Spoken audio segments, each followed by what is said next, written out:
Okay, now it's on, finally. Okay, so thank you for coming to session for Bibliometrics 101. I'm Yaoling Lu, so one of the co-leaders with Chris for the Bibliometrics team. So this is the second session of our training, and as you may have known that we're going to have 14 sessions altogether designed for this training. So this is the second one of it. Okay, and because this is a recorded session and some of other people may be listening online, I'm not quite sure. So I would like to request you to save all of your questions at the end so that we can get all things done at once and then answer your questions, all right? And for people who are online, you can always use the chat box here to put in your questions, and then I'll try to answer that at the end of the session. Okay. So quick overview about the things I'm going to cover today. So I'm going to talk about the scope of bibliometrics, the capabilities, what it can do, the limitations, and the misuses, and some of the opportunities as the conclusion. Okay. All right, so regarding the scope, I think the first thing that we have to know is about the definition. Okay, what are bibliometrics? So one of the most simple or the easiest definition is that bibliometrics are quantitative methods of studying scientific research using publications as a proxy for research. So two things pop out immediately. The first thing is that it's a quantitative method, meaning that you're going to see a lot of numbers. But just like any quantitative analysis or methods, numbers do not mean anything until you give them meaning. So you have to interpret them. Okay. The second thing that it uses publications as a proxy for research, meaning that there are a lot of research outcomes. You can look at a lot of other things, not just publications. But for bibliometrics, we are only looking at publications. We don't look at like awards. We don't look at how many students that you have. We don't look at what kind of a data set that you have created or how many tools that you have invented. We don't look at other things like that. We focus on publications. So you can say that it's the scope of the bibliometrics. You can also take that as one of the limitations of the bibliometrics because there is only so many things that has to be linked or within bibliometrics so that we can examine.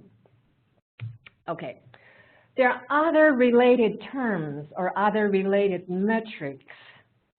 Okay, so the first one we have talked about is about bibliometrics. There's also scientometrics.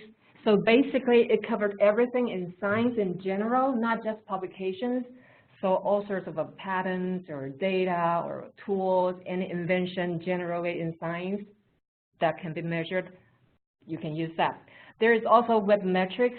So anything that is online or any electronic sources, when you do anything to measure it, it falls into this category. There's also infometrics. It doesn't have to be online. It doesn't have to be something that is scientific. So it can be an object or maybe an archive, things like that. If you can measure it, there can be a metrics for it. There are also other alternative metrics. Okay, they look at how things are being viewed or downloaded or tweeted or discussed or saved or recommended or reported. But mostly it's for things that are online. And a lot of the time, you need to have something specific for the online machine to crawl them. And right now, people use DOI. So you need to have those digital identifiers for people to crawl and then to see how many times these things are being viewed or downloaded or tweeted or things like that. So these are some related metrics, and they actually are being used in similar or different contexts. So it really depends on what kind of questions that you're pursuing, and then you can choose different metrics to use in your analysis. Regarding bibliometrics, it has applications in a lot of things. Okay, so it has application in history of science, talking about, say, for example, what kind of a topics has been researched in science. And it has been done like even centuries ago. Okay, even before the term bibliometrics is invented, people have been studying, what kind of topics have been studied in science. It also has application in the field of sociology of science. I think in early 1900, there was an article talking about association between age and creativity. So it's not being called bibliometrics at all at that time, but people have been looking at that kind of thing, looking at if the age and creativity, meaning like how many publications or works that are being produced have any relationship. Okay, and in the field of library science, we can see that bibliometrics has been used in looking at collection, in looking at reading or policy. Say, for example, one of our recommended reading this week was to look at journal impact factor. Okay, and initially the design of it was actually for library collection, to make sure that everything that is cited in an article is being collected by that specific library. So the original goal was only for library collection, but journal impact factor has been expanded ever since, and we'll talk about that later. So you can see that bibliometrics has a lot of applications in library science, looking at the collection and looking at maybe reading and policy. Okay, it also has application in the field of information organization, management, or information retrieval. Just looking at, again, the article that we read this week talked about the bibliocoupling, how we can use that to search new information, and how many times when we look at those databases right now, we can see who are the most highly cited authors, or what are the most highly cited papers in specific fields. These are new information retrieval or seeking strategies that we did not have decades ago. All right. And finally, the most important application is probably in the area of scientific policy, because a lot of the time people wanted to show the evidence of their impact. They wanted to know how good their research is. They wanted to use that as a way to justify their promotion, to justify their resources allocation. So this is the field actually that is the hottest for bibliometrics right now. They wanted to use that as the evidence to show my research is good. My research is worthwhile being funded, to get more money, to get more support, things like that. Okay. Then one of the questions people ask a lot, okay, I know all of these things and I know that it has been done a lot, it's important, but why do you have to do that? Why do we as librarians have to provide these kind of services? Why does it matter? We are part of a history. Remember, journal impact factor actually designed in our field, and it has been used to tell us about library collection, to guide us in library collection. And then it actually influenced the way that we search information, to do information organization. Okay, and we have the skills in information seeking, information retrieval, knowledge management. We also provide a lot of annotated bibliographies, the Library of Congress subject heading. Okay, so we provide a lot of indexing and subject headings, bibliography for a lot of different subjects for decades. So we have been doing things very similar to the definitions of bibliometrics. And as librarians, we are actually the ones who have been trusted to provide unbiased or neutral information.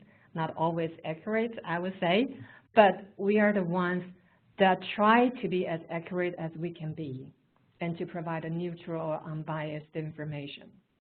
And finally, I think for us, especially those who work in NIH, I think it actually comes from the request of our clients.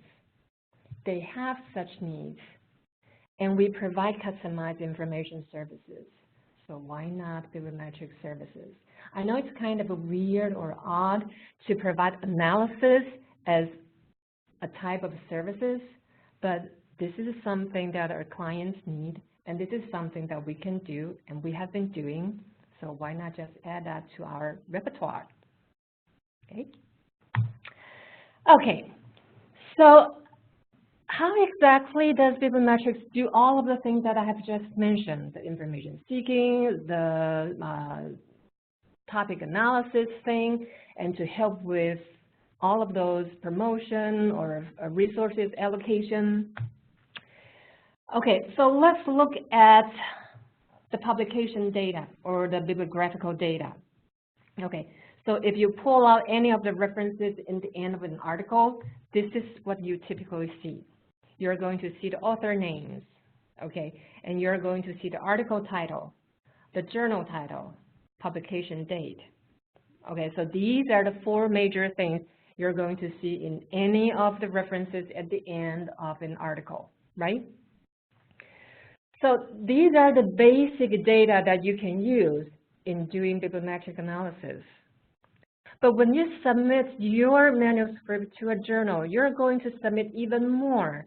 You're going to submit your affiliations.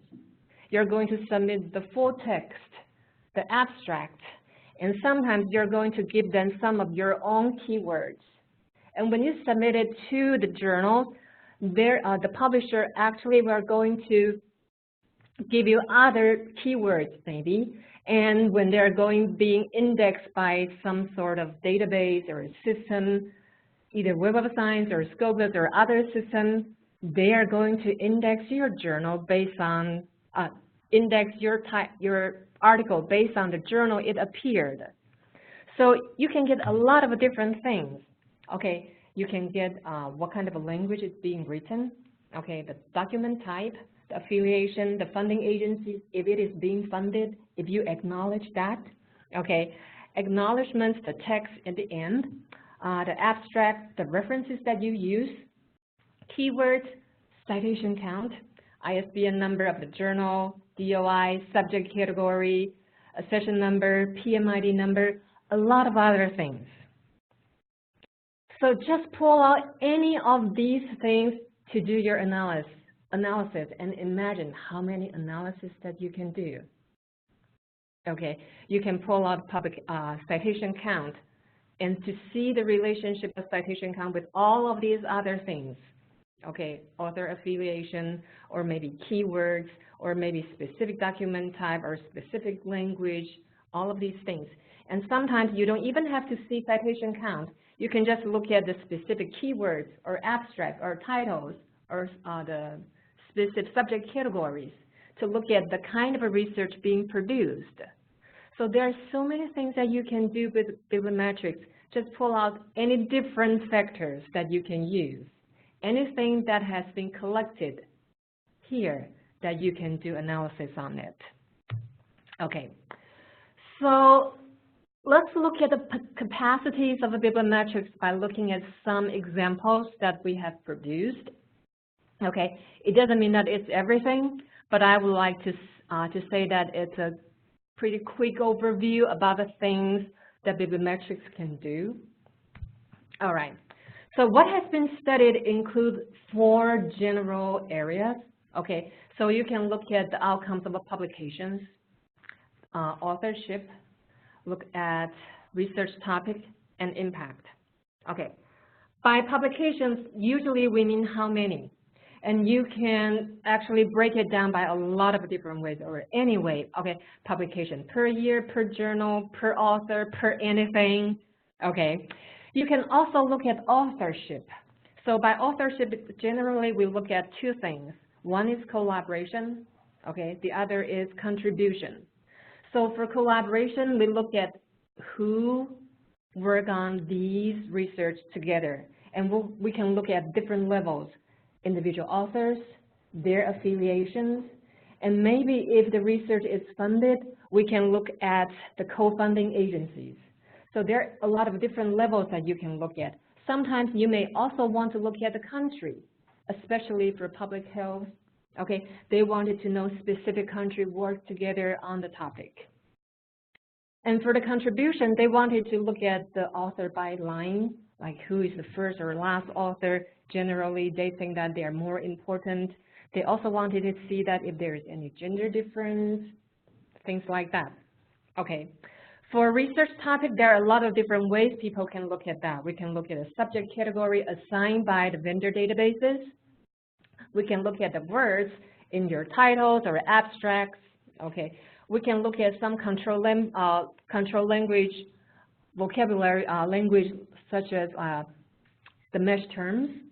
Okay, and we can also look at the cited reference at the end to look at how similar they are, and then pull out specific grouping and topic from that cited references. And we can also look at specific trend to see what kind of research is being produced. Okay. The fourth area, which is probably most important to a lot of people or curious to a lot of people, is to see the impact of the research or how good the research is. So people wanted to see what kind of references is being cited in your research. Okay. They also want to see the citing articles. Who cites your research? How many, or you can say that how many citations that you received. They also want to see other impacts if it is being collected at all. For example, like a patent. Are there any patents that cite your research? Are there any guidelines that cite your research? Things like that. So they want to see other impact, but not everything is connected or not everything is being included in bibliometric databases. For example, I've heard people asking about, can you tell me about more about the impact, for example, social impact, like social norms. No, I can't. I just can't provide reference or evidence like that. Can you provide information like health impact? I can't. How many lives saved? No, I can't. Economic impact? No, I can't. Okay, this is not what bibliometrics can do, and we have to understand the limitation or the scope of bibliometrics.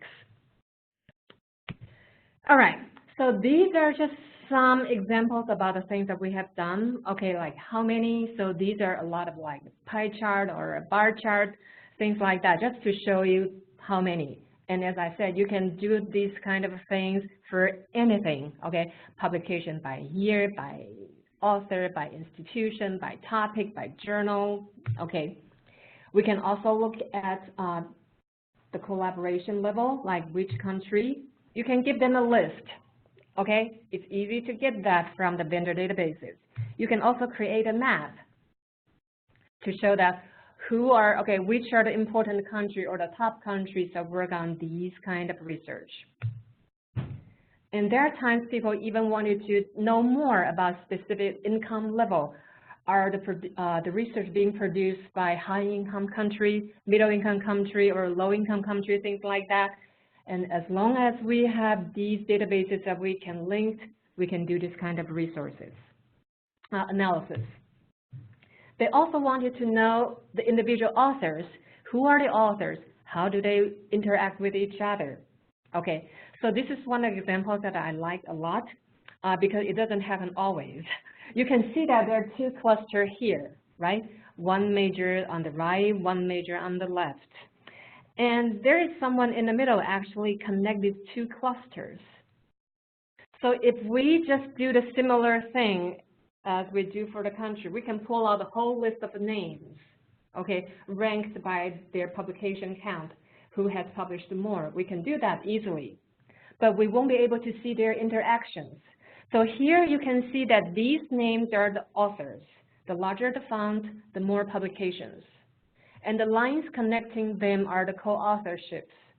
So the darker, the bluer the lines, the more collaboration between these two authors.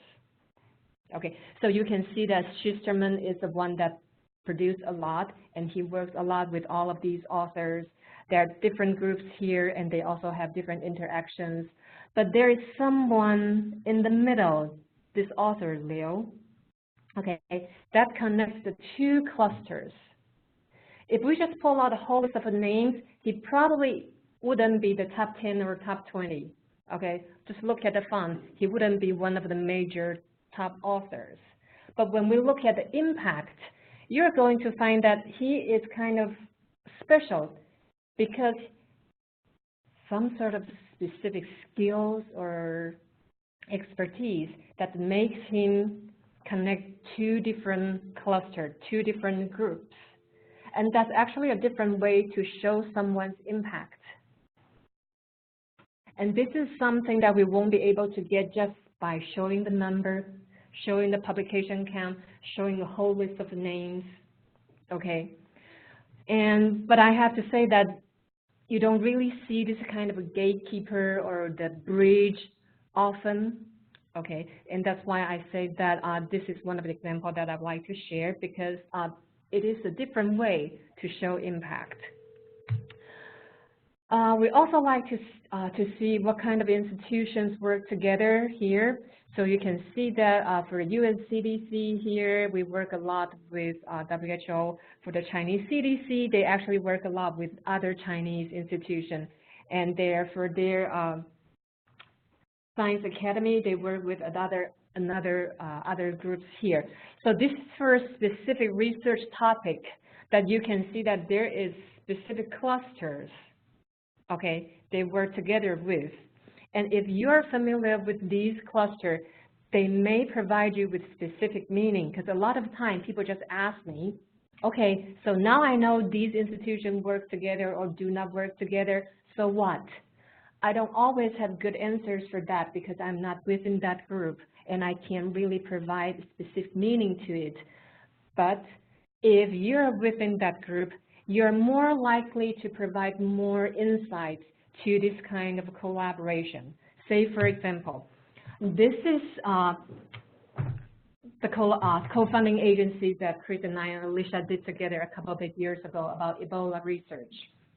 Okay, so it's very simple and straightforward to see that NIAID is the center one because they fund a lot about the Ebola research, okay? But what we found really interesting was the part about USAID and Fogarty here, okay? Both USAID and Fogarty actually are two groups funded a lot about Ebola research, specifically on the sociology part, the intervention, the prevention part, the public health part. But there are no lines connecting these two agencies, meaning that they do not co-fund any of the Ebola projects. It is interesting to us because we wonder, why is it so? Do they really fund completely different projects, or was it because that they were not aware that they are doing the same thing? So maybe they're funding overlapping stuff? Okay, so the more we know the research or the portfolio, the more insights that we can provide. So this is one of the examples that looking at this kind of a collaboration pattern, we're able to provide more questions to our user so that can be used to guide their next round of funding, things like that. Okay. All right. The next thing that we do a lot is about the major research topics. And as I mentioned, we can just easily pull out the subject category from the vendor databases. Both Web of Science and Scopus assign those subject categories to the journals that they index. So any articles appear in that specific journals will inherit those subject categories. Okay. For Web of Science, they have more than 250 subject categories. For Scopus, they have 2 layers of categories. The broadest one is like 22, so it's almost like discipline, so very broad. Okay, they have something very similar to the Web of Science subject category, but you don't really get that from their website. I believe if you use API, you'll be able to get it right. Yeah. Okay, so you can get these categories easily from vendor databases. And I'll be talking about that in 2 weeks when we talk about the use of Web of Science and Scopus to get all of these things.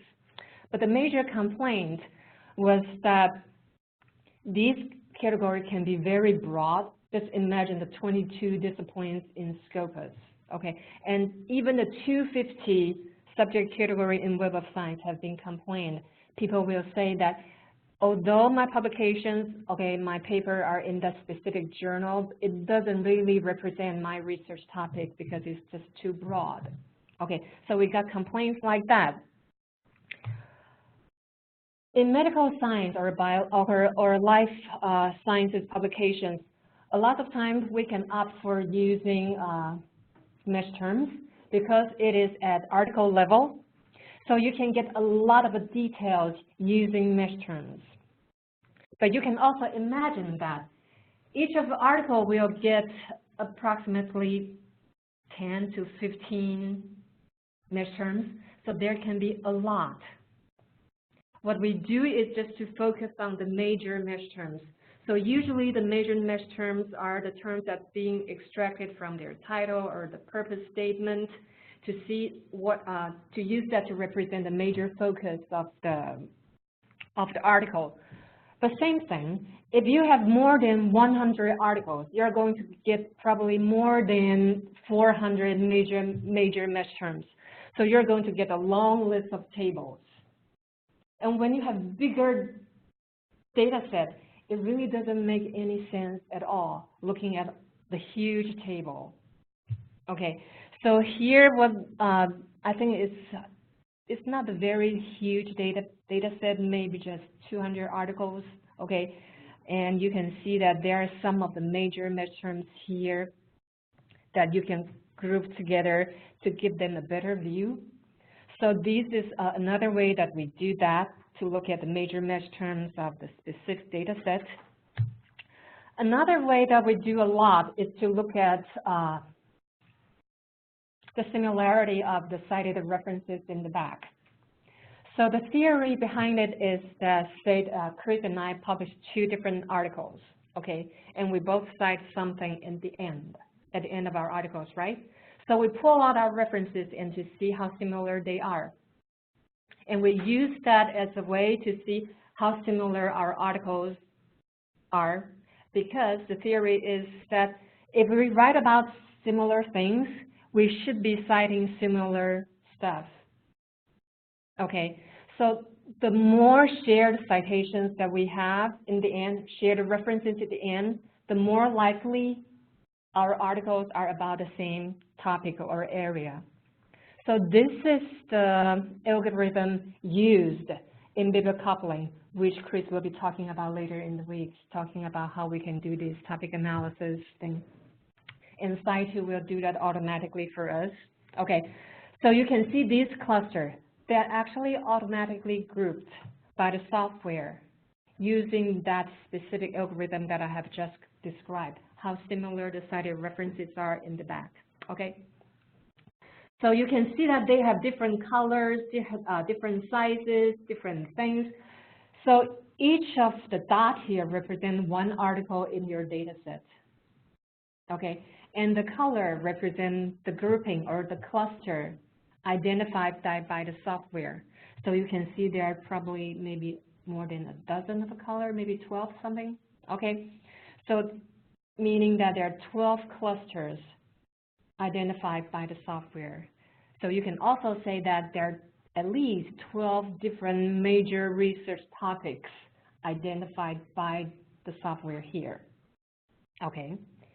All right, the size of the dot actually is assigned by ourselves. So you can assign meaning to the dot. Okay, what we do is to assign the citations the article received. So the larger the dot, the more citations the article has. Okay, so here you can see that the blue one is very big because this is a specific article that received a lot of citations. Okay, and there's several red dots here. There are a lot of tiny dots, tiny brown dots here and there. So these are represents, okay, these are different categories and they receive different citations. So this is the first step. Okay, the second step is that now that we know there is a cluster, there are about 12 clusters, we have to figure out what exactly the topics are to represent these clusters. And that is the part that you will need to have some manual identification or efforts to figure out the topics. Okay, we can do another extra analysis to figure out, maybe to look at some of their titles, or there are times we have to look at their abstracts to do the text analysis to figure out what is the topic that best represents these clusters. Okay, so these are some of the major things that we do or I should say, the major methods that we use in doing topic analysis. There are times, as I said, that when we use the mesh terms, you're going to see a long table, and it really doesn't make sense to our readers, right? So they actually will give us additional requirements, like how they would like to group these mesh terms. So this is the one that Alicia and I worked together. They wanted to group these mesh terms in different ways. They wanted to see that how many of these mesh terms can be put under communicable diseases, how many of them can be grouped under mental health or other things. So you can see that we have to group all of these mesh terms in a different way to put together this kind of heat map for them. Okay. Sometimes people also wanted to see research topics just for a very high overview, because they wanted to know that maybe for a historical overview, like, so for this one, they wanted to see that in the past 50 years, what kind of research has been produced.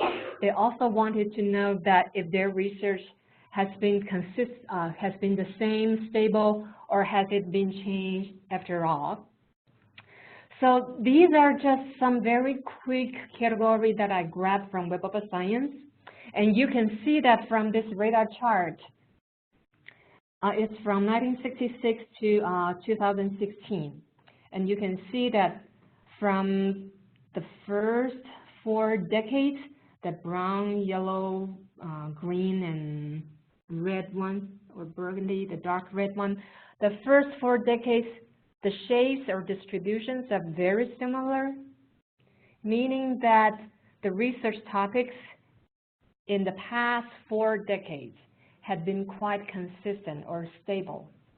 Okay, but the purple one, that is the most current decade, has a huge shift. You can see that it points more towards to OBGYN and also reproductive biology and also public health.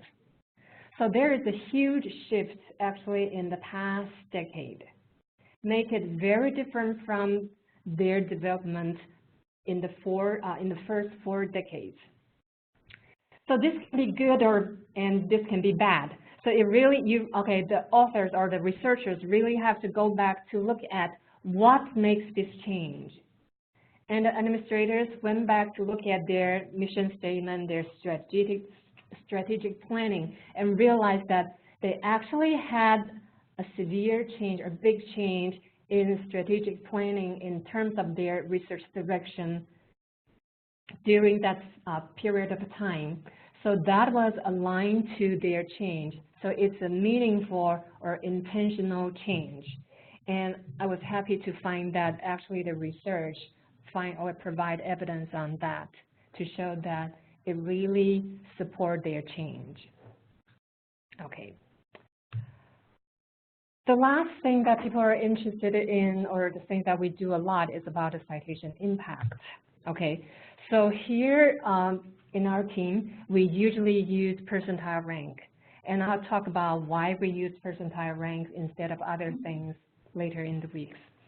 Okay, so here you can see that we look at how many papers are being ranked as a top one in terms of the citations they receive in this particular area and the year the publication appeared. How many publications are being ranked as a top 10, top 20, top 50, top below 50, things like that. And these things are, you can actually have your own grouping. If you want top 5, top 15, you can do that as well, because we have the tools and software to do it. It's also a very easy way for us to compare publications from different disciplines, different offices, different programs.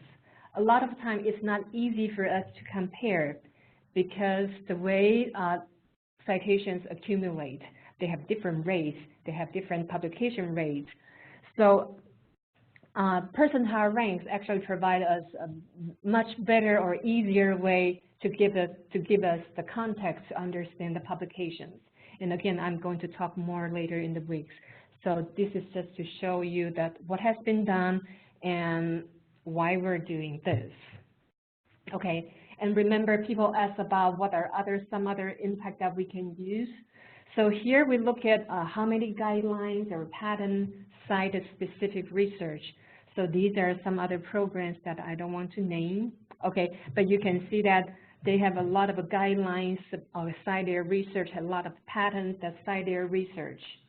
So we can also use that as a way to say that we have provided this kind of impact to research. Okay, and as I said that we saw so many numbers in bibliometrics, and we can provide tons of numbers as well. So usually we just give them a suite of numbers, okay, so that people can see that there are a lot of things they can use to describe their research. We can look at the publication count, the citation count, what is the mean or the median, the self-citation rate, their portfolio H-index, the RCR that is developed in NIH, also the top 10% citations or so patents, guidelines, things like that. You can provide a long list. You can provide numerous indicators, okay?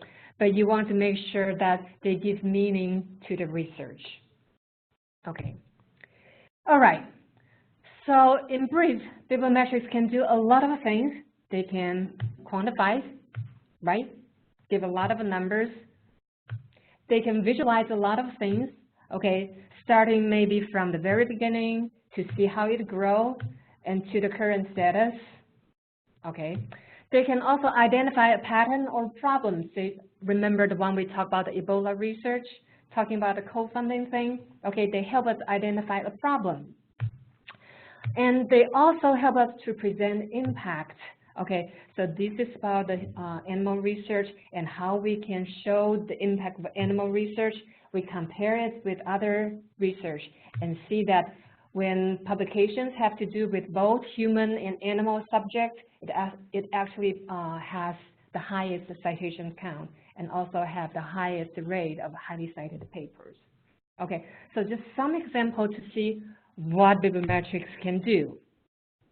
All right, it sounds like bibliometrics kind of like magic, can do a lot of things, right? Yeah, but no, it has limitations, a lot of limitations actually. Okay, so just like when we do any analysis, we're going to have input, right? We put something in, we have to process it, and then there's output, kind of like cooking or baking. You have your input, you have process, you have your output. Okay, but then we have to think about what do we put in? What's the process? What is the output? The ideal case is that we have the great input, great ingredients, great process, okay? And we have the great output, the best cake or bread that you have ever made. Okay, that's the best scenario. Okay, but there are times that you just can't get the right ingredients, okay? Something is wrong, okay? And then your oven is not working, or it's too hot, it's too cold. Okay, you have to do something to make the process right. And you still want to have the better output, okay? But there are times you just have junk in and then garbage out. And that's the thing that you don't want to have. Okay, so there are a lot of limitations and restrictions and a lot of concerns. So for input, for example, we want to consider the data availability, okay? What is available? So remember, when we submit something, we are looking at the publications only, right? And when we submit our manuscript to a journal, we give them our names, our affiliation, our article, and maybe some keywords that we assigned. Okay, that's the thing that we give. It's actually quite limited. But once it is in the hands of the publisher in the journal, they can actually give a lot more things, right? They will give, if it is being accepted, they're going to give you some specific number, the accession number, or maybe the PMID number. They have their own classification systems. They're going to be assigned to some specific subject category. Okay, you're going to get a journal title, okay? And then once you have that, they're going to link you to a lot of different things. But it also has to do with the database or the vendor scope. If I'm from Scopus, okay, the data that I collect may be different from the data that Web of Science collects, okay, because we have different coverage, all right? and the software code. A lot of the time, all of these things are crawled or managed by the software that they use. So it's also being controlled by the software itself. If the software doesn't have the capabilities to crawl that, to do that, they're not being connected or collected in the database. Okay, and it also has to do with data accuracy. I'm the author, okay. There are times I put in Yaling Lu with a hyphen. There are times the journal doesn't allow me to put a hyphen in the middle. There are times they only ask me to put first initial and last name without full name. So there are a lot of things that I do not have control over, okay? But there are also times it's the mistakes or the errors from the publisher or the database itself. When they scan things, things can go wrong. When they put in things manually, things can go wrong. When they change the subject headings or the subject categories, things can go wrong. So a lot of things can go wrong, okay, in the input stage here. So a lot of time, it also requires the author awareness. You probably can imagine how many times we have to talk to the investigators or researchers saying that, although you're senior already, please always state your affiliation. There are many times people just cite NIH without talking about they're from NIAID or NIAAA or NICHE because they're senior. They just do not care. They just put NIH. Sometimes I even saw senior authors just put in Bethesda, USA as a way to show their affiliation.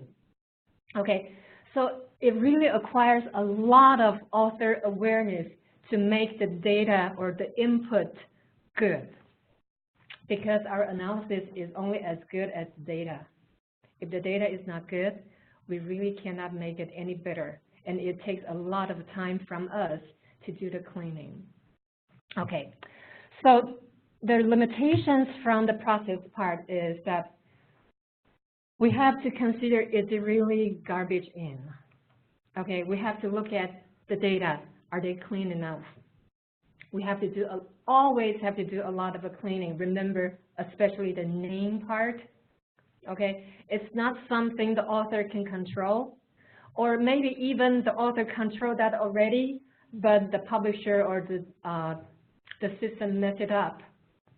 So you have to do a lot of cleaning. And there are also the inconsistency within the databases because they update something, they change something. For example, the recent example from Web of Science and Insights is that Insights is another tool that associated with Web of Science, okay? They're supposed to use the same data sources, meaning that they use, Insights use the Web of Science citation resource, they use the classification system based on Web of Science as well. But we just learned like maybe 2 months ago that Insights actually have their own updating system. So there are times they update some articles without updating things in Web of Science, meaning that you actually are getting 2 different results from Insights and Web of Science right now. So you will get inconsistent results, and they do not really announce that publicly to the users.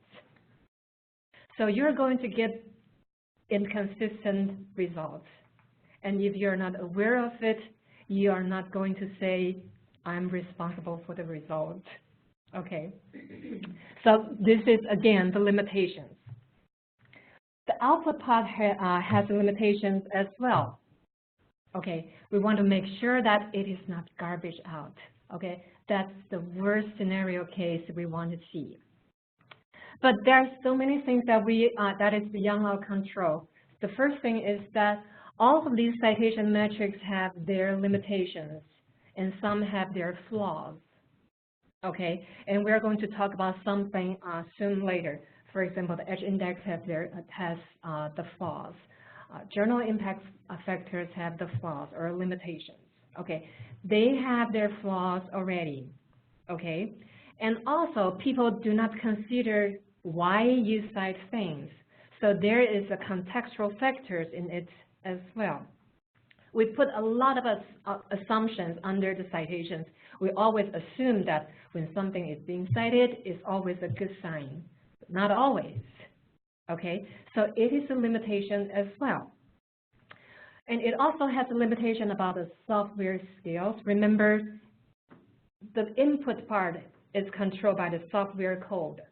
Whatever is being crawled or connected or collected by the software, it may be able to analyze. But it also has to do our skills. The kind of skills that we have limit to the analysis that we can provide. Okay. There is also the measurement limitations. As I said that there are a lot of things can be used to measure research, but publication is only one way to look at information, to look at the publication, to look at the research. Okay, and bibliometrics is only one method to look at that. So this is also the limitation. So it actually boils down to the part of the analyst, okay, not really the end user, the one who is doing the analysis. Are we aware of all of these limitations from the beginning to the process and to the analysis that we are providing? We have to be aware of all of these limitations so that we can provide meaningful results to our end users. Okay, so these are tons of limitations, okay, in terms of the analysis or the things that we can do. All right, so now let's talk about publications and citations. Okay, so the first thing that I would like to share with you is that not all publications are equal. All right. So as I mentioned, that publications is only one type of research outcome. It doesn't mean everything. Okay. So if somebody says that I publish a lot, or maybe that I have a lot of highly cited papers, so I'm an excellent researcher, something like that, not always true. It's just one way to look at the research, okay? So it's just one type of the research outcome. All right, another thing is that we really have to look at the age of article. Okay, we have to wait the article to be published and then to be cited and then to be crawled by the machines, the software, to be counted, right? So publication have to be at least 2 years old to have enough citations to do a valid analysis. And this is generally for maybe scientific research. If it is for arts and humanities, you can imagine it takes even much longer for the citations to appear, even maybe 4 or 5 years longer than that. Okay, so you really have to give publication enough time for them to stay, to accumulate citations, to do your citation analysis. But if you just want to look at maybe topic analysis or publication count, you can do anything to the current, okay? But if you want to do anything that has to do with citations, wait. All right. Okay, and then document type. Reviews and guidelines usually have more citations because they cover a lot of things, and people just think that it's easier to cite these review or guidelines. All right. And language. Current database vendors are in favor of English publications, meaning that they collect more English publications, and English publications are easier for people to cite. Okay. And also length of an article. Just imagine if your article is much longer, you have more room for people to cite, right? So publications are not equal. We think that if they're being published, they're the same. No, they're not. Even if they're in the same journal, they're still not. Okay. Citations. Not all citations are equal. Okay, so the first one is about field difference. Okay, so we have a lot of different research fields or disciplines, right?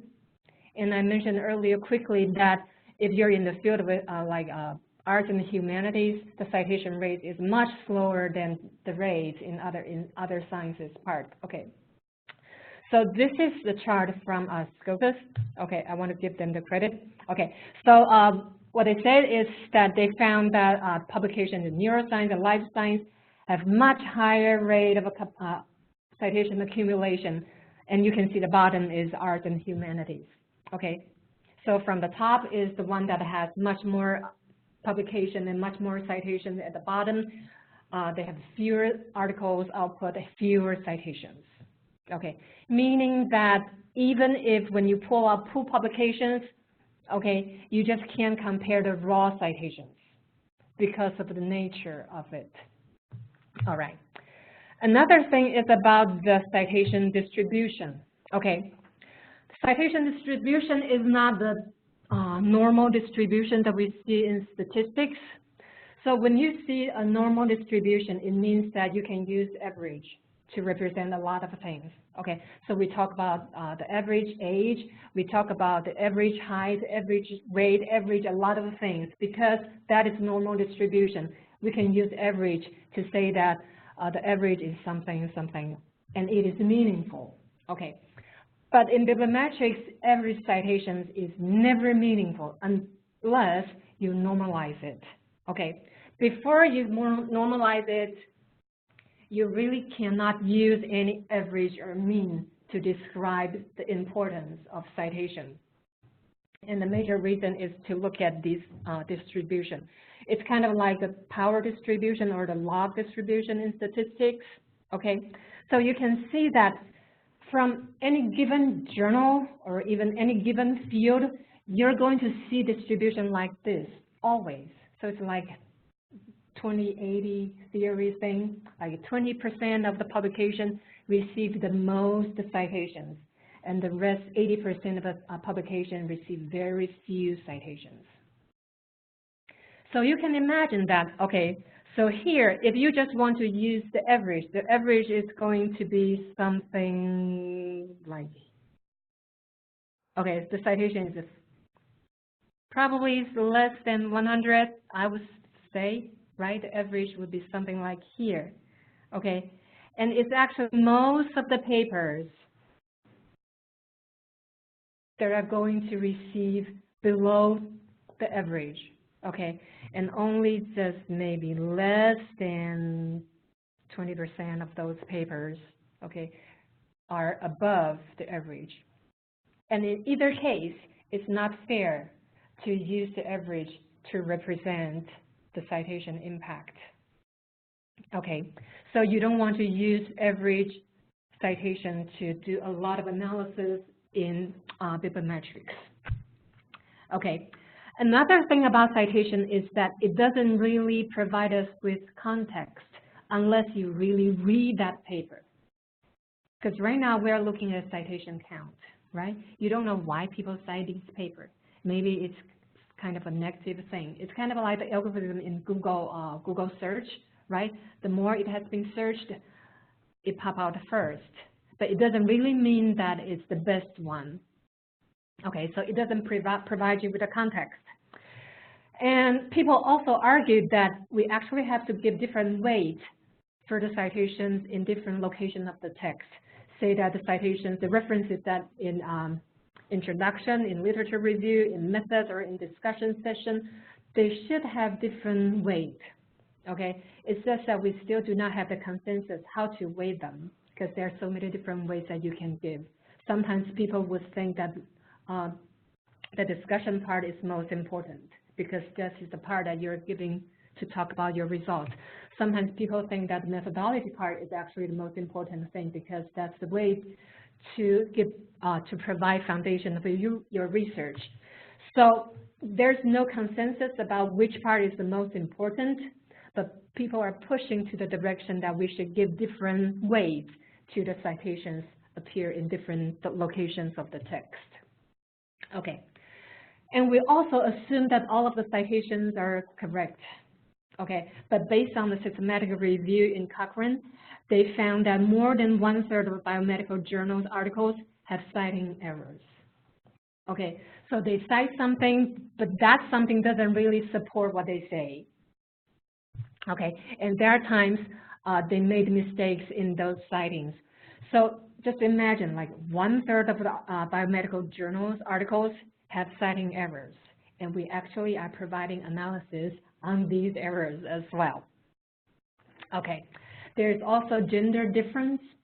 Okay, women are less likely to be listed as first and last author, and even when they're listed as first and last author, they are less highly cited than the male peers. I don't know why. There's no reason for that yet.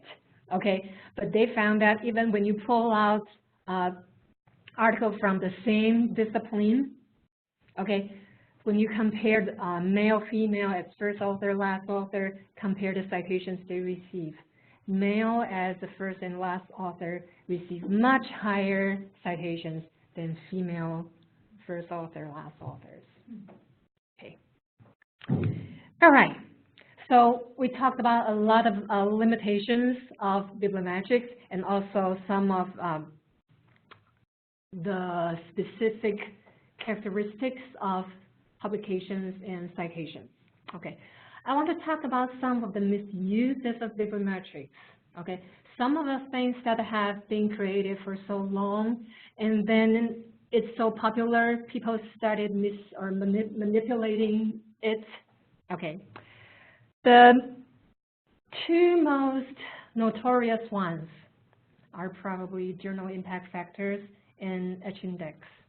Okay, so I'm going to talk about these two specifically, and I'll be talking more later in the weeks for other things.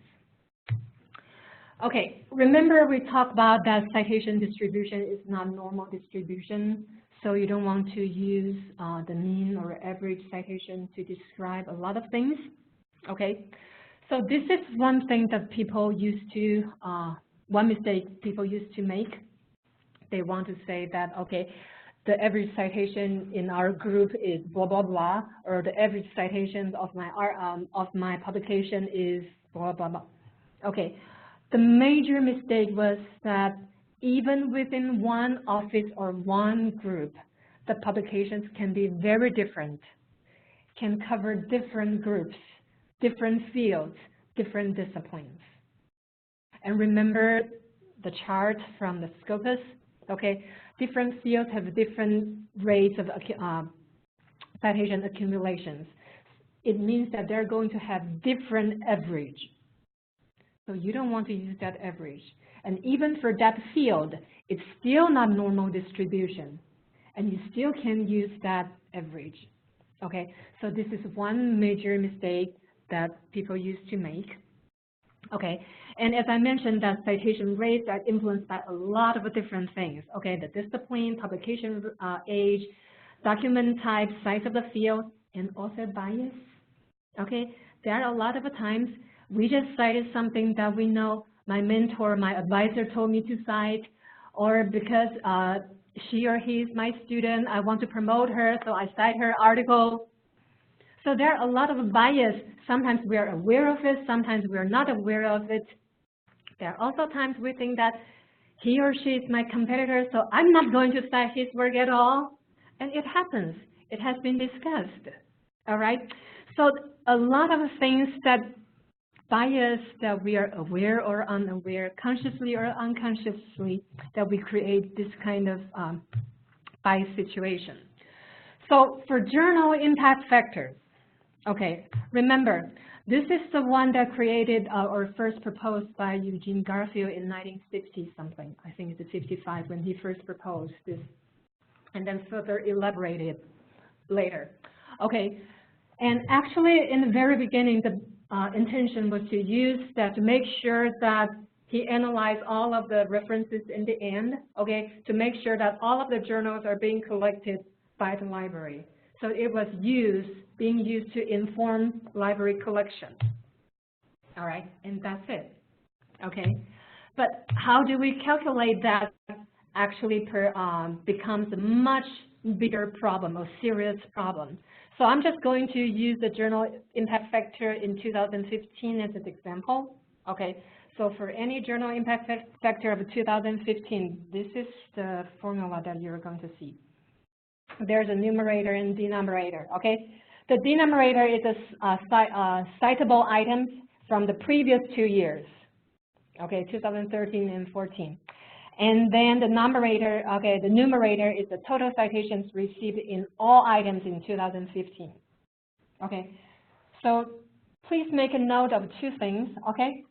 Numerator, you're going to see all items 2015. Denominator, you're going to see citable items. Okay, are they the same? Citable items and all items, do you think they're the same? Ideally, they should be the same, okay? We wanted them to be the same, but no, they're not the same, okay? So all items meaning that anything that is published in that journal, okay? And any citations those items receive, you're going to count them, all right? But citable items are limited, okay? Citable items, including the research article, preceding paper, reviews, okay? Basically the original research articles, all right? But what about those not citable ones, especially those editorial materials or maybe commentary things, okay? These are not citable, but these are included in the all items, the numerator part, okay? So you can see that it's very easy for publisher or editors to manipulate that as long as they can publish a lot of numerators and make the denominator smaller, they will get bigger journal impact factors, right? So this is something that editors can do easily. I'm going to accept much more editorial materials this year. I'm going to publish much fewer research articles this year. And then I'm going to get much better journal impact factor this year. Okay, so this is a very weird way of a calculation. Okay, what is citable, what is not citable? What is the citable? I know that Web of Science is trying to improve that, trying to make more things citable, but basically editorial materials are still not citable. Okay, but again, this is something that has been critiqued a lot. What is citable, what is not citable? Is it possible that we just make these 2 things the same? Okay, there are also actually another, I mean, in Scopus, they have something similar, using things, all the citable things, and you're going to get different numbers. We'll talk about that later as well. Okay, so anyway, let's look at how people manipulate that. The first thing is the strategic publication. As I mentioned earlier, they can, okay, the publisher can try to do a lot of things for self-citation. You just cite anything in my journal, and then my journal will get a lot of citations, right? And then you're going to get bigger journal impact factor, and you're going to get published a lot of things. And the thing that you can get free citations that you don't really put into the denominator. Okay, the numerators. There's also things from the editorial practice, meaning that they just suggest citations. When you submit something to the journal, maybe the editors will tell you that maybe you can add this in your reference, and this article appears to be in that specific journal. Okay. There's also the practice of a citation cartels. Or stacking, meaning that they have mutual agreements. It's actually from different journals, okay? But we have mutual agreement that you cite my journals and I cite your journals, so people won't know that we're doing this kind of things, but we increase citations for our journals, okay? And in that way, both our journals will benefit and we will have a lot more or better journal impact factors. So these are some of the manipulations or misuses of journal impact factors. And actually, people have been trying to sort of police this kind of things, okay? So you can see that Web of Science actually will provide a list of journals that they hold for a specific year that they think they're doing this kind of strategic publication or maybe a citation stacking.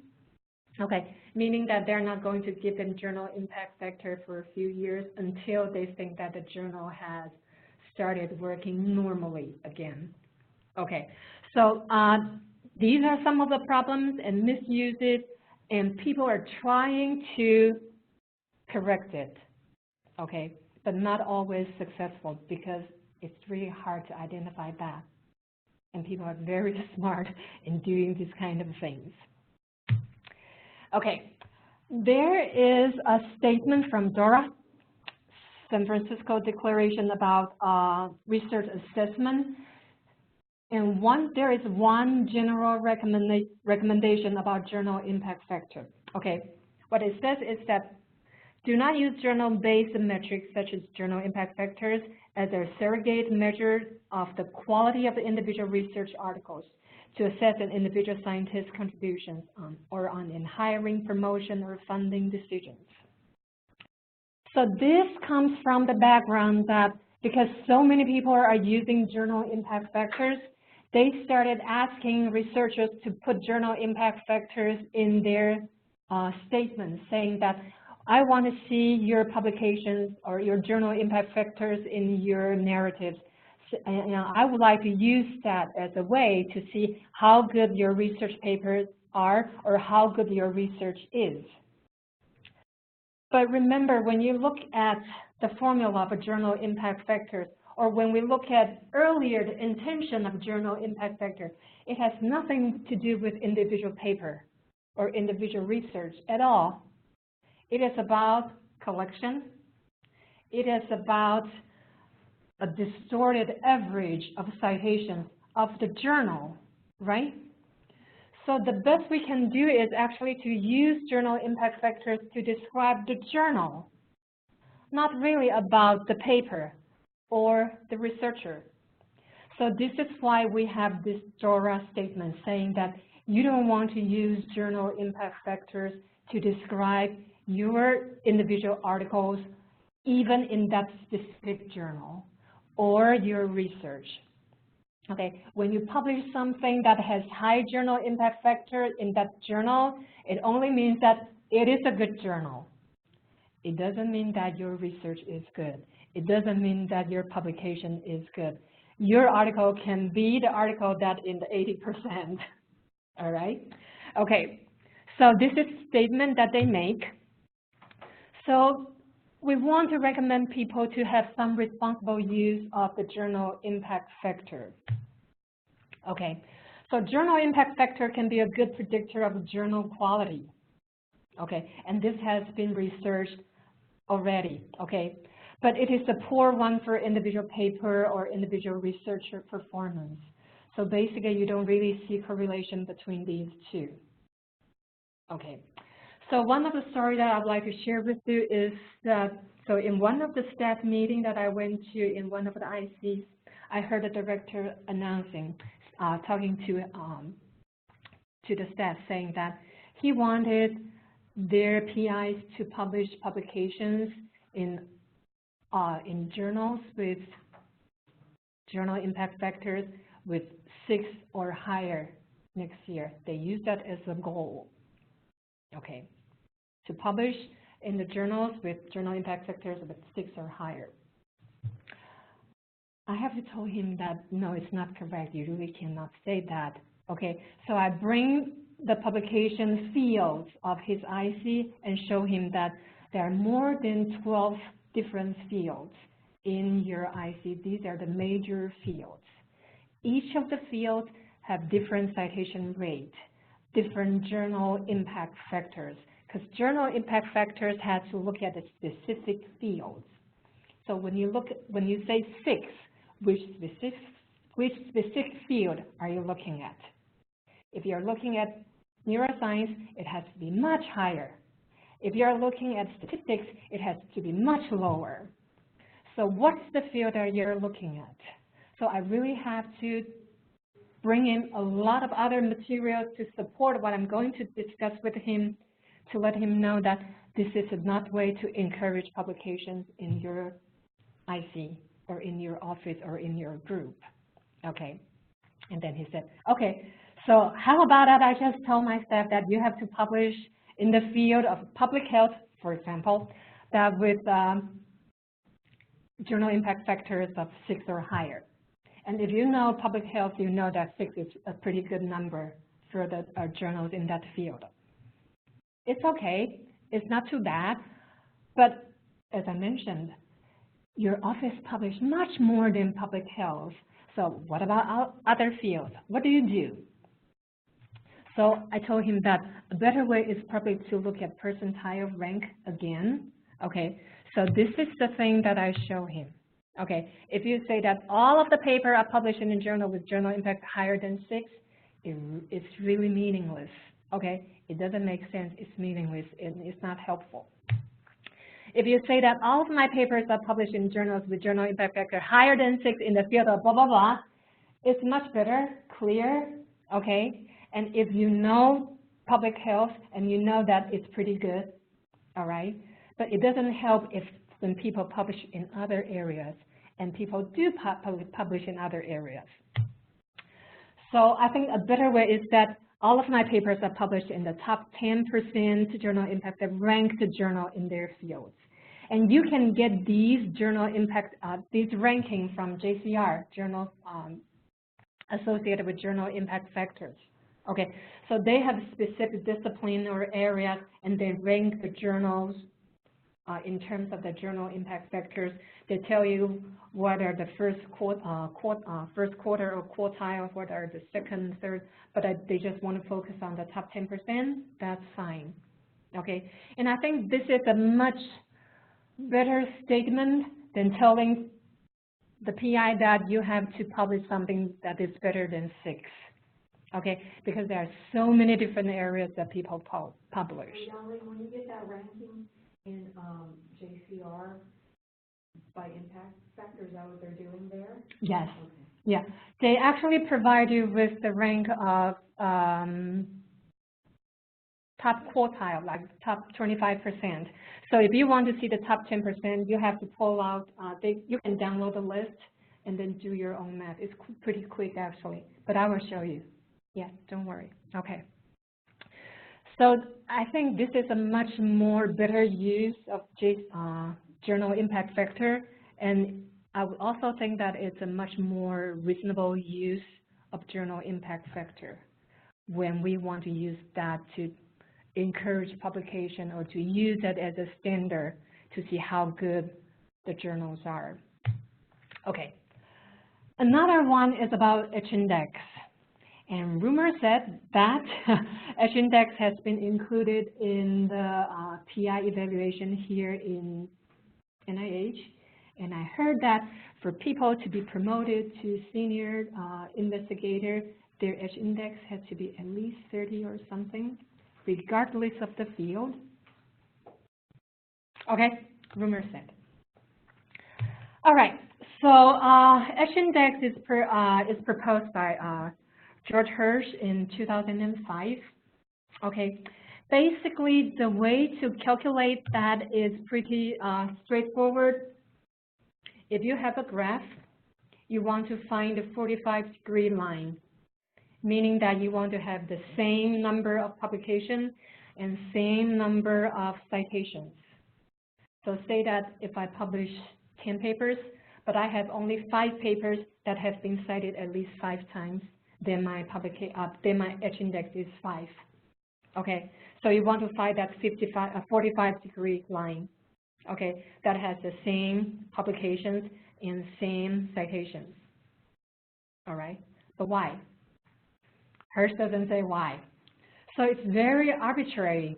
Okay, why not 30-degree or 90-degree or 120-degree? Why 45? We don't know.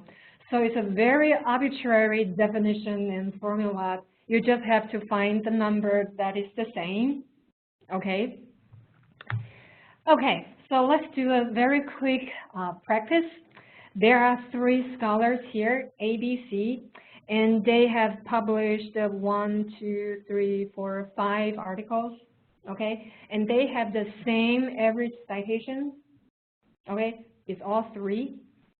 Okay, so what is their H-index?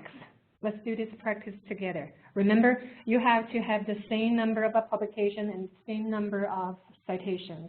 Okay, so let's look at Scholar A. Does he have 1 article that has been cited at least once? Yes. Okay. 2 articles at least cited at least twice. 3 articles that has been cited at least 3 times. 4 articles that has been cited at least 4 times? No. Right? So his H-index is 3. Okay, great. So how about Scholar B? Okay, let's do this. Does he have 1 article that has been cited at least once? 2 articles that has been cited at least 2 times? 2 times? No. So his H-index is only 1, although he has 1 really highly cited article compared with other scholars, right? Okay, how about Scholar C? Does he have 1 article that has been cited at least once? 2 articles that has been cited at least twice? 3 articles that has been cited at least 3 times? Do you see 3? 3 times? 3 times? No. Right? Only 3 and 8. Only 2 articles that is larger than 3. Okay? So their H-index is 3, 1, 2. Okay, so H-index is very different. Although they publish the same amount of publications, same average citations, and one of them has some really highly cited paper, and Scholar C actually have all of the paper being cited, and Scholar B actually have most of the paper not being cited at all. So they actually give you a lot of different interpretations when you look at these numbers. All right? But this is the H-index. You're going to get different numbers. And it would seem that Scholar A performed better than the other 2. But is it really? We don't know. And H-index doesn't take into consideration of the field difference. So maybe they're at different fields. Who knows? We don't know, right? And maybe they're at a different stage of the research.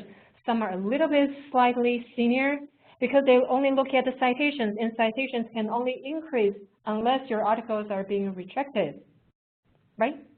So it really doesn't really make sense. But somehow people look at H-index, and this is one index that I really do not like at all, and I hope I don't have to use it at all. Okay, all right, so this is the part about H-index. Okay, and a lot of limitations. It's arbitrary, as I mentioned. Why 45 degrees? Why can't I do something else? Okay, and it doesn't have field normalization. It doesn't talk about what field that you published at all. Okay, and it favors senior scholars and older publications. Just imagine that someone that has published a long time ago, he meant to have a lot more publications than the younger one. So when you look at their H-index, you just can't compare them. And so it means that you really can't compare H-index someone that is more senior and someone that is more junior, okay? It doesn't make sense at all, and you can't. All right, and it is also sensitive to author with smaller number of highly cited paper. Remember Scholar B that has 1 slightly higher highly cited paper, but his H-index is actually can be the lowest. Okay. All right. It also provides little context for comparison because H-index will only increase. So you can't compare the junior, maybe like the mentee's H-index with the mentor's H-index when the mentor was at his stage. You just can't do that. All right. And it also doesn't consider the author byline. author contribution, first author, second author, middle author, last author, they all have the same contributions, all right, that also count as one paper. How does this ever get so popular in such a short period of time? Do you have any? It's easy to calculate because you get that 45 lines, so easy to calculate, and it worked for some fields, like for physics, it worked, and in some, I don't think it worked in other fields, but I think it's really easy to calculate, easy to get, so people just started using that. Yeah. All right. There are other misuses and terrible effects, actually. Okay, so because the vendor, they focus so much on English publications, okay, it actually encouraged people to publish in journals, especially English journals that count, okay? If the journal is being indexed in Scopus or in Web of Science, people try to publish in those journals because that will count their publications. Okay, I've heard people saying that their journals, the articles that they publish, the journals are not being indexed by Scopus, so next year they're not going to try that anymore. They're going to try something else. So they actually influence or impact the way they publish. Okay. They also encourage people to publish in high journal impact factors, okay, because that's the way they can get journal impact factors. And there's still a lot of people, especially administrators, managers, they want to use journal impact factors as a way to assess performance. And journal impact factor, high journal impact factors journal basically focus more on the Anglo-Saxon or American research topics. So favor more for American Europeans, all right? Because people wanted to publish more, to get more citations, some people try to salami their publishing, means slice. It's just one project, but they slice it in a lot of different ways and publish slice of it, okay? Or sometimes they have self-plagiarism, meaning that I published one thing already, and then I rephrase it in, and then publish it again, okay? There's some interesting finding about honorary or guest or gift or ghost authorship, meaning that you don't really contribute that, but because you're famous, some people pay you, and then you modify your profile to include other affiliations. Okay, so they found that approximately 20 authorships are this kind of ghost authorship, meaning that they don't really contribute that. They're being included simply because it's being gifted or being bribed or being paid. Okay, research showed that there are things something like authorship for sale. It's being accepted already, the article is being accepted already, and then if I paid you something like the highest is more than 14,000 American, okay, US dollars, okay. If they pay this money to you, and then you're going to add that specific author as one of the co-authors, because your article is being accepted already, okay, and you can still change the profile. You can add that as a co-author. So that's one way, okay? Another way is that you purchase contributions, okay? So they offer more than $70,000 a year to those highly cited authors, okay? To ask them to add affiliations, kind of like I give you honorary joint appointments. So when you publish paper, you have to add my affiliation. And although my affiliation do not really contribute or participate at all, but because you are the highly cited authors and I pay you this money, when your paper is being accepted, put my affiliations in.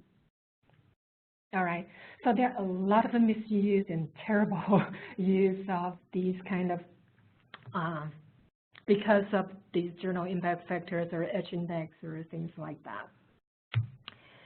Okay, so we have talked about the possibilities, the limitations, the uses, the misuses, but I want to talk to you a little bit of the opportunities, something brighter, better, so that you don't go away with the negative side of bibliometrics. Okay, so we have something that is a little bit more advanced, normalized, so that we can look at things in a better or more reasonable context. Okay, so we're going to look at other metric scores in a normalized context.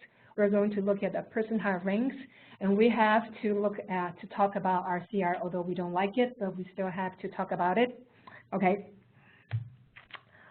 We also will be covering things about social media and or other alternative metrics. That would include tons of other things like Twitter, Facebook, F1000, ResearchGate, Google+, Mendeley at metrics.com, Google Scholar, ORCID, personal blog, things like that. Okay, so what they provide is tweets, views, downloads, saves, reviews, recommendations, ratings, things, okay? And what they track is the immediate attention. Remember, when we look at publication, we're looking at citations, but citations have to wait at least 2 to 3 years for them, okay, for the citation to appear to do analysis. But these alternative metrics, these are online, so they can track those immediate citations immediately. But again, these are not being cited in the article. It only says that, okay, people discussed that, people downloaded that, people saved that. We don't really know how it is being used. We don't really have the context as well. So again, it is just an estimate, okay, talking about attention. Okay, what kind of attention? We don't know, okay? It's not really cognitive. It's probably social attention, okay? So we don't know, all right? Okay, there is the Leiden Manifesto for Research Metrics talking about 10 major principles about what people should be doing regarding the responsible use of metrics. I don't want to read through them, but basically what they're saying is that when we are doing bibliometric analysis, we have to be responsible about what we provide, okay? We have to know that quantitative methods are only part of the assessment. We have also to consider the qualitative part, the peer review part, the part that we really have to read the research to know if the research is really good. Number doesn't really represent anything until you give meaning to it, but that meaning can be manipulated, all right? Okay, so they also talk about other things like that we want to protect local research. Remember, when people focus on journal impact factors, focus on things can be understood or collected by English vendors, they tend to focus on the Anglo-Saxon or American stuff instead of their local research. So it means that a lot of the local research are being ignored. So they also talk about how we should protect our local research, okay? And then talk about how we should look at the variation by different fields, okay? And then we want to make sure that all of these things are transparent and clear, and try to update them regularly and make people know that when they make any changes, the end users will know that. Okay. I also like the possibility that there are always new metrics that we can use, because numbers are always new and you can provide different meaning to it. Okay, one of the things that I really like a lot is about the Sleeping Beauties in publication. Okay, so it talks about how long it takes for a publication to pick up citations. So I've met some researcher or PI saying that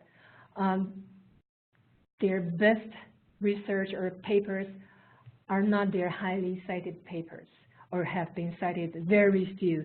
They're quite disappointed, or they don't know why their best research are not being cited at all. And then I came across with this one talking about Sleeping Beauty. What they do is to look at what are some of the papers that hasn't been cited or have been little cited, and then suddenly receive a lot of citations. What are these papers? And then they want to find if they have a pattern. What are these patterns? Okay, so they create this beauty coefficient. Okay, so call it B.